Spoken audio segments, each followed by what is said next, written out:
Bristol Motor Speedway used to pack in 160,000 screaming fans. This weekend, the place looked like a ghost town. And now everyone is asking the same question. Is one of NASCAR's most famous tracks actually in trouble? Let's back up for a second. This past weekend was wild. Ty Gibbs won his first Cup race at Bristol in dramatic fashion. But while people were talking about that win, something else was getting noticed. Those empty seats. And it kicked off a huge debate about where NASCAR is heading. Here's what's really strange. At the very same time, Bristol looked empty. 3 other racing events were completely sold out. All 3 were packed shoulder to shoulder. And that's what's got everyone scratching their heads. First, Nashville Fairgrounds was stuffed full for a Cars Tour race. Why? Because Dale Jr. showed up to race. The place was mobbed. Bob Sargent, a longtime promoter, actually told Kenny Wallace he had never seen it that crowded before. His exact words were, "Yes, it was shoulder to shoulder." Second, down in Bradenton, Florida, Cletus McFarland hosted a big event at his Freedom Factory. The sign out front was flashing sold out. Over 100,000 people watched it live online too. And third, over in Charlotte, Kenny Schrader raced in something called the IROC Heritage Invitational that was also packed.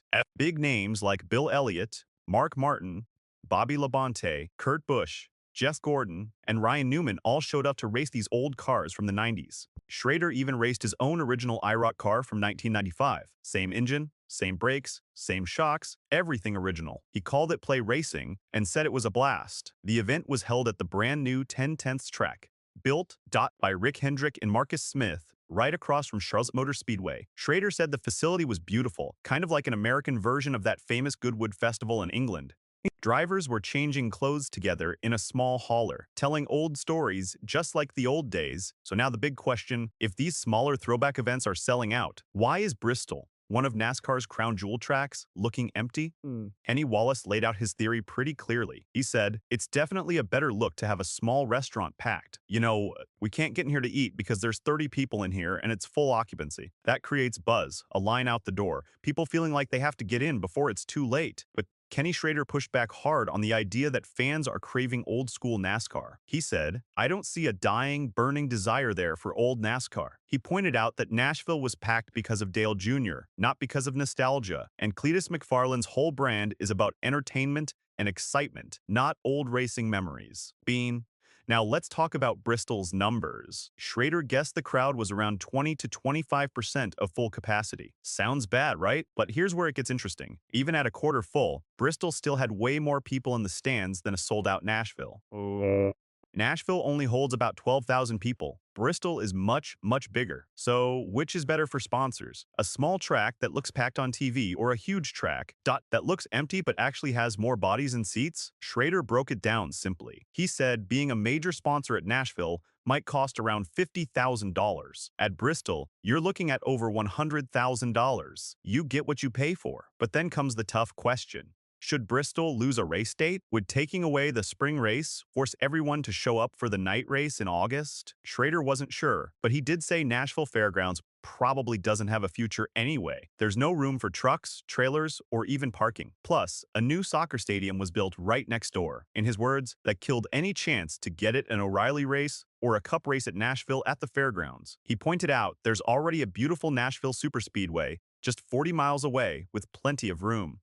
Now, on to the actual race. Ty Gibbs finally broke through and won at Bristol, and the timing was something else. His team is in the middle of a messy lawsuit. Chris Gabehart said some negative things about Ty in court documents. So for Ty to win right in the middle of all that drama, well, like Bill Elliott always says, timing and circumstances. Schrader had a lot of respect for how Ty pulled it off. He said he stayed true to his top, running his deal, and he did a great job. Late in the race, things got tough. A yellow came out. Ryan Blaney took 4 tires. Kyle Larson took 2. Everything was set up for Ty to lose, but he held on. Ty has been crazy consistent, too. He's finished in the top 5 in 5 of the last 6 races. The 6th race, he finished 6th at Darlington. That's a top 6 finish in every race for over a month. He's not leading the points only because of 2 bad wrecks earlier this year. At Daytona and Atlanta, Claire B. Lang did a touching interview with Ty's mom after the win. She's been through so much. She lost her husband. She sat in courtrooms during the NASCAR lawsuit. lawsuit, and now she got to watch her son win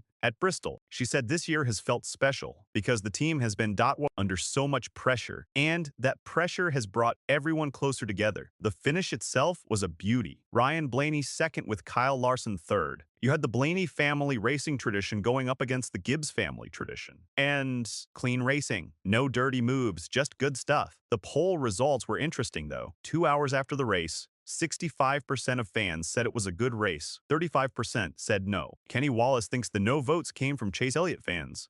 Because Chase got wrecked out early and ran poorly all day. Monda. Speaking of rough days, the Hendrick Motorsports team had a bad one. Alex Bowman came back from injury and got wrecked right away. Chase Elliott and William Byron were both off all day. Byron's crew chief totally missed the setup. The broadcast even called it out. Only Kyle Larson looked decent out of the 4 Hendrick drivers. The support races at Bristol were also wild. The truck race came down to the wire. Christopher Bell held off Caden Honeycutt for the win, but there was drama because Honeycutt's teammate wouldn't move out of the way. Schrader explained how he always handled it back in his day. I'm sorry. When you know it's inevitable, you get out of the way and don't screw over either one of them. The Christopher Bell win was emotional. He drove for Stuart Friesen, who got hurt badly in a recent wreck. When Bell won, Friesen gave him a huge bear hug. Bell nearly cried on Trackside Live, talking about how much it meant to give that team a win. Then the Xfinity race brought more last-lap drama. Kyle Larson dominated early. Brent Cruz was flying on the bottom, but Larson got loose.